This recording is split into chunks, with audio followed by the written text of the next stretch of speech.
She couldn't stop shaking. Her hands trembled so violently that the phone nearly slipped from her grip as she pressed it to her ear. In the background, something crashed loud, sharp followed by a frantic thudding against a door.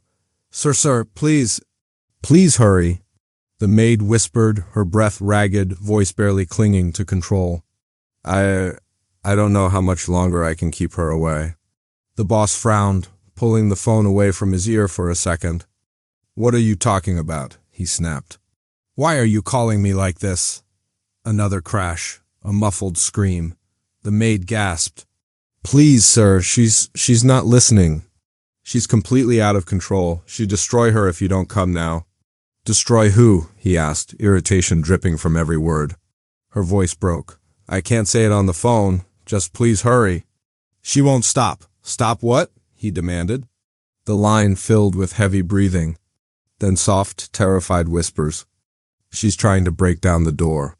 She's screaming your daughter's name. I tried to hold her back, but she's too strong." "Sir, please, she destroy her. I swear she will." He stiffened. "What do you mean she's trying to destroy my—" Another thunderous crash cut him off. This one was closer. Far closer. The maid whimpered. "Oh God, she's coming this way." The boss stood up straight, heart pounding. "Who's coming?" "What's happening in my house?" The maid didn't answer. Instead, he heard one final sound through the phone.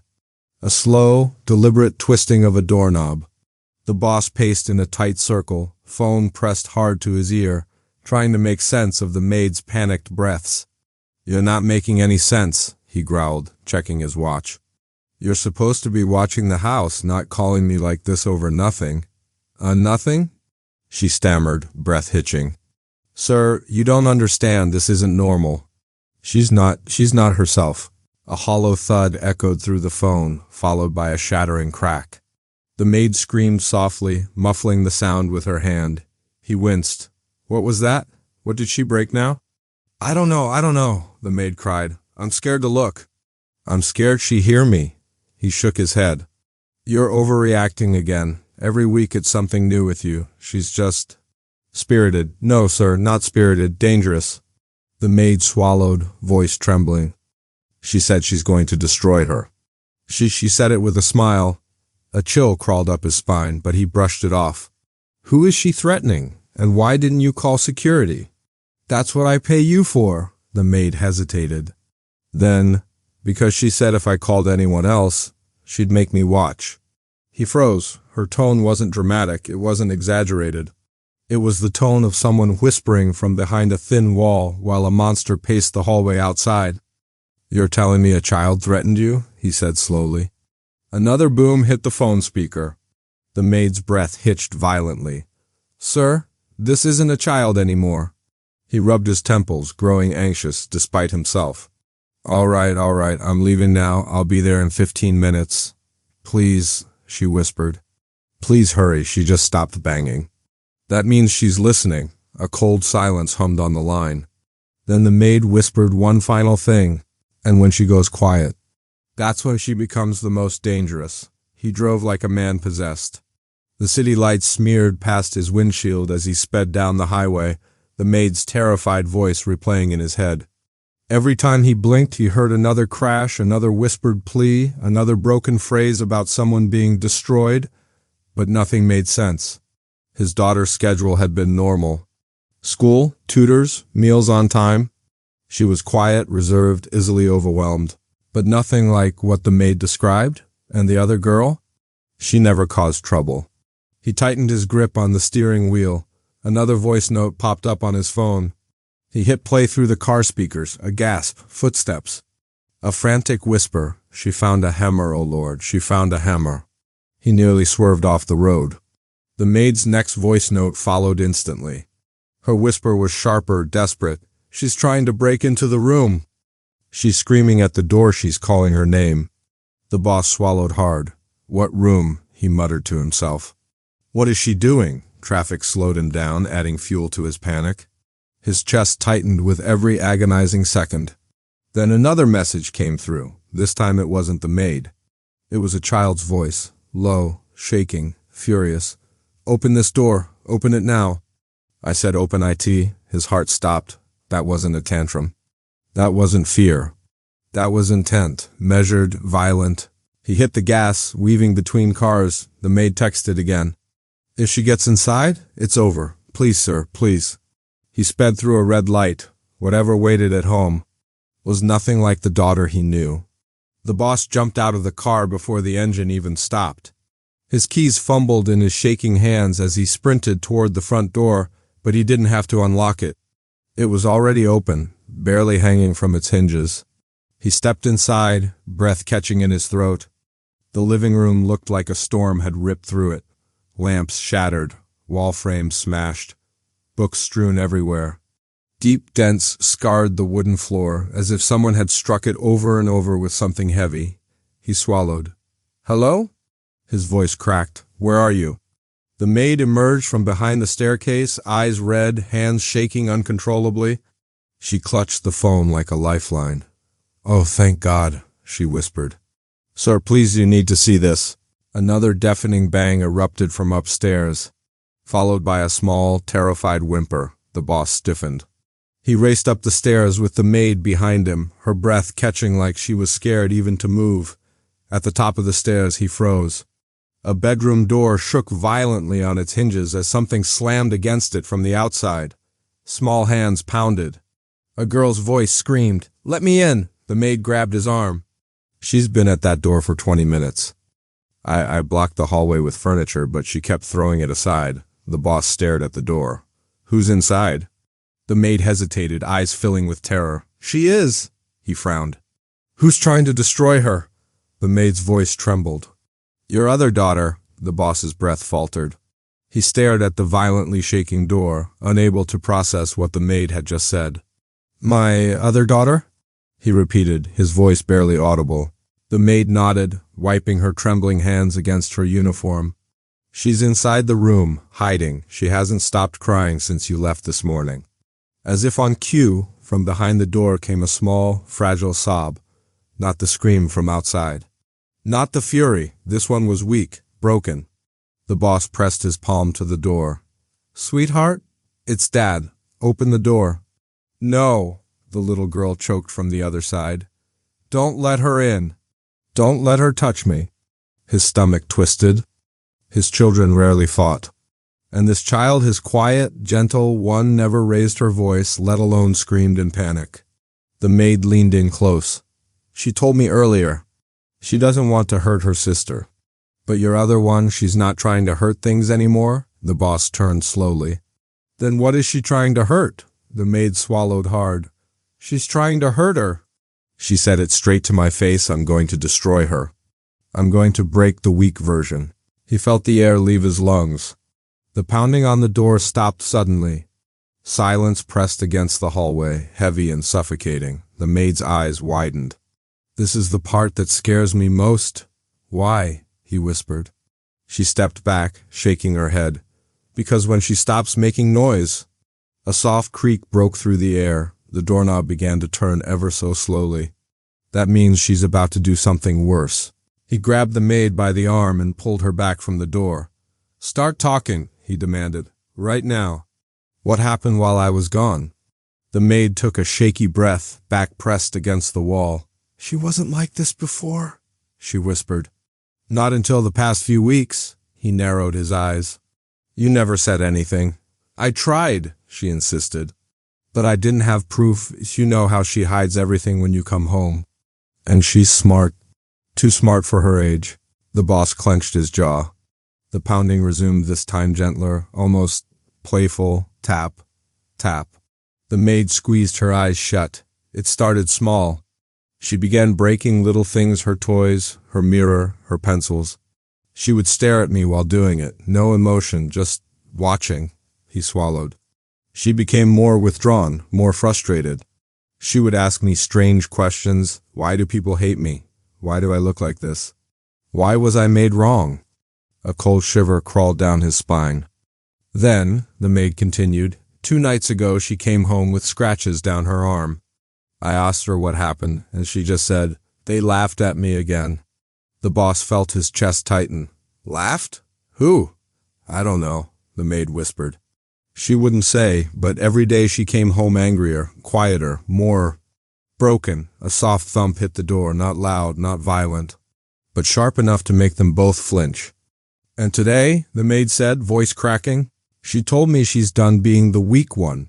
She said she's going to destroy the girl who reminds her of what she hates about herself." The boss's eyes widened. "She meant her sister," the maid whispered. The boss leaned heavily against the wall, fighting the storm brewing inside him. "What exactly happened at school?" he asked. "There has to be more." "Kids tease? Sure, but this is something else." The maid nodded slowly. "She didn't tell me everything, but she told me the moment that broke her." Her eyes lowered. "It happened last week." A heavy thud hit the door again, closer, sharper. The maid winced but kept talking. "She said there were older kids waiting by the school gate. They followed her, called her names, mocked her hair, her skin. They told her she looked wrong, that no one would ever like her. They said she was less than—" The boss's jaw clenched so tight it hurt. "She ran home crying that day. I tried to talk to you about it, but you were busy with meetings." She locked herself in her room for hours. When she came out, the maid shivered. Something in her eyes had changed. The boss closed his eyes. "She told me," the maid whispered, "that she wished she could erase the version of herself that the world laughed at. That the weaker version needed to disappear so she could survive." His heart sank. The maid stared at the trembling door. And then she started seeing her sister as that version. The boss felt sick. Another cry echoed behind the door, the soft, terrified voice of the little disabled girl. "Daddy, please, don't let her in." He reached for the doorknob, guilt crushing him. The maid grabbed his wrist. "No, if you open that door now, she get in." He froze. From the other side, the older daughter whispered, voice low and chilling, "I'm done waiting." The hallway filled with a chilling silence, not anger, not screaming, just silence. The boss felt sweat gather on his palms. The maid backed away, holding her breath. They both knew the quiet was worse than the chaos.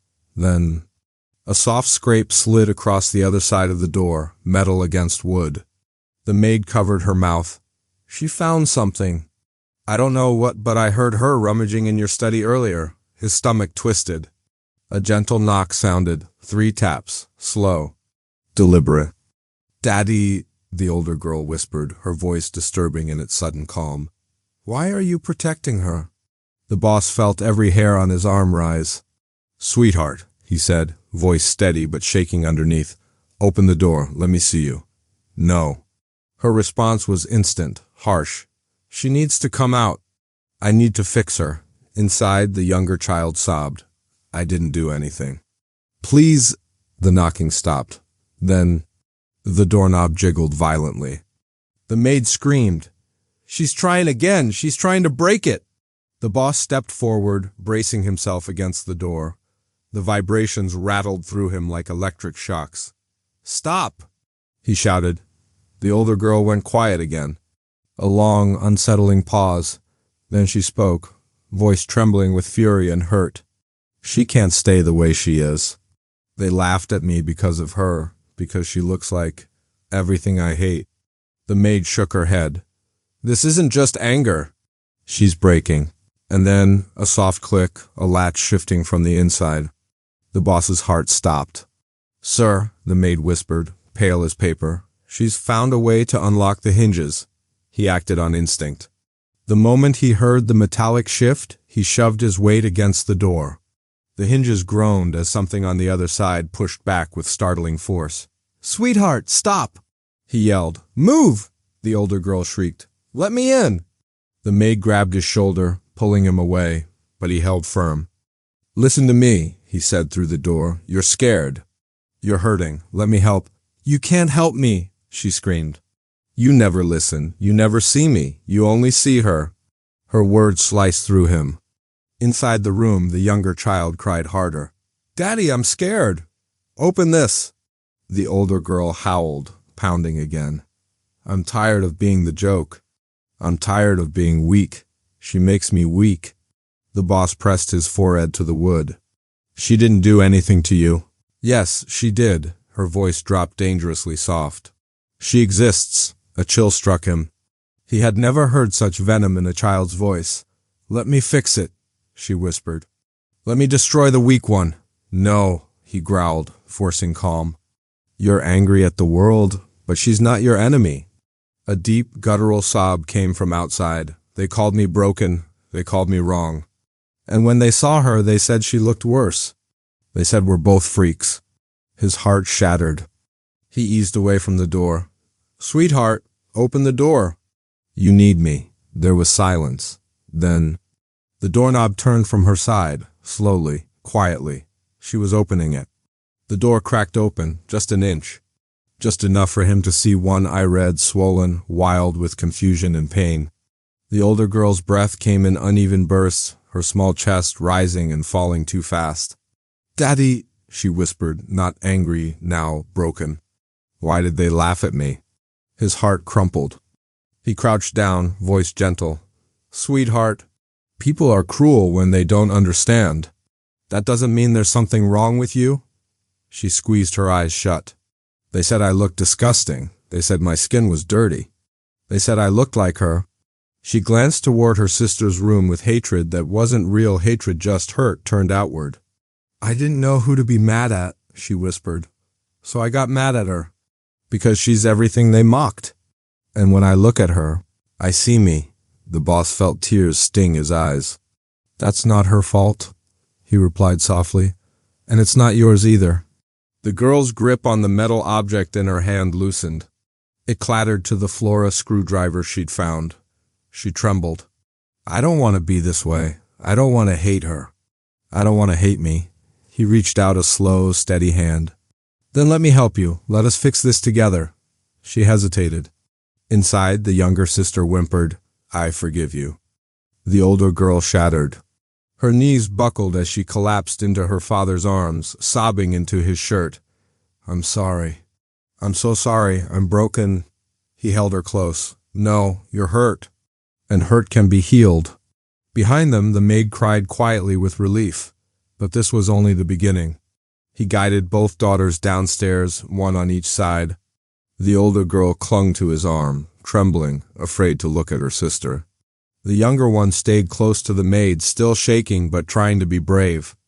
They sat together in the living room, what was left of it, and for the first time that day, the house went still. The boss knelt in front of the older child. You're not broken, he said firmly. You're overwhelmed. You were attacked, mocked, made to feel small, and I wasn't there to protect you. Her eyes filled again. You didn't know. I should have, he whispered. That's on me. He turned to both girls. You're sisters. You're supposed to stand together, not break each other apart because of what the world says. The older girl wiped her nose. I didn't mean to hurt her. The younger one nodded. I know. Slowly, carefully, the older girl reached out her hand. The younger one took it without hesitation. The maid exhaled shakily, tears running down her face. The boss placed a hand on each daughter's shoulder. Starting tomorrow, we're getting help. Real help, therapy, support, and I'm going to be more present. No more ignoring warning signs? The older child nodded, relieved. The younger one leaned into him. Are we safe now? He pulled them both close. Yes, he whispered. We're safe now, because we're facing this together. The maid watched them with soft eyes, the family finally seeing one another clearly for the first time. In the end, the broken pieces weren't the shattered furniture, but the shattered hearts inside the home. The truth is simple. When a child is hurting, silence becomes a weapon, and the pain they carry becomes heavier than they know how to hold. Bullying, racism, and isolation can twist even the softest souls into something unrecognizable. But healing starts with listening, truly listening to the pain behind the anger. No child should face their battles alone. No family should wait until everything breaks. If this story moved you, if you believe every child deserves love, safety, and understanding, make sure you like this video, share it, and subscribe for more stories like this. Your support helps spread messages that matter and reminds the world that every voice, every struggle, every story deserves to be seen.